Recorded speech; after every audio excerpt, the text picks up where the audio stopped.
ಸುಬರ್ಣರೇಖಾ ನದಿಯು ಜಾರ್ಖಂಡ್ ರಾಜ್ಯದಲ್ಲಿ ಹುಟ್ಟಿ ಪಡುವಣ ಬಂಗಾಳ, ಒಡಿಶಾಕ್ಕೆ ಗಡಿಯಾಗಿ ಹರಿದು ಬಂಗಾಳ ಕೊಲ್ಲಿಯನ್ನ ಸೇರುತ್ತದೆ. ಜಾರ್ಖಂಡ್ ರಾಜಧಾನಿ ರಾಂಚಿ, ಜೆಮ್ಶೆಡ್ಪುರ, ಪಶ್ಚಿಮ ಮೇದಿನಿಪುರ ಮೊದಲಾದ ನಗರಗಳಲ್ಲಿ ಹರಿಯುತ್ತದೆ. 395 ಕಿಲೋಮೀಟರ್ ಉದ್ದದ ಈ ನದಿಗೆ ಹಲವು ಉಪನದಿಗಳಿದ್ದು ಕಾಂಚಿ, ಕಾರ್ಕೈ, ಕಾರ್ಕರಿ ಮೊದಲಾದವುಗಳು ಪ್ರಮುಖವಾಗಿದೆ.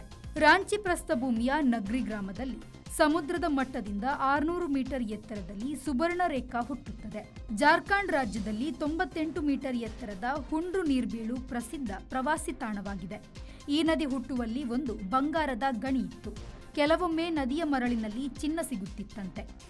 ಇದರ ಮರಳ ಬಣ್ಣದಿಂದ ಈ ಹೆಸರು ಎನ್ನುವವರು ಇದ್ದಾರೆ. ಚೆನ್ನೈ ಬಂದರು ಕಂಪನಿಯ ಜೊತೆಗೆ ಒಪ್ಪಂದ ಮಾಡಿಕೊಂಡು ಒಡಿಶಾ ರಾಜ್ಯವು ನದಿ ಅಳಿವೆ ಬಳಿ ಕಿರ್ತಾನಿಯಾ ಬಂದರನ್ನು ನಿರ್ಮಿಸುತ್ತಿದೆ. 1965ರಲ್ಲಿ ಸುಬರ್ಣರೇಖಾ ಬಂಗಾಳಿ ಚಲನಚಿತ್ರ ಬಂದಿತ್ತು. ಈ ನದಿ ದಡದ ಜನರು ದೇಶ ವಿಭಜನೆಯಾದಾಗ ನೆಲ ಬಿಟ್ಟು ಹೋಗಲು ಅನುಭವಿಸಿದ ನೋವು ಇದರಲ್ಲಿ ಚಿತ್ರಿತವಾಗಿದೆ. Bureau report, V4 news, Ranchi.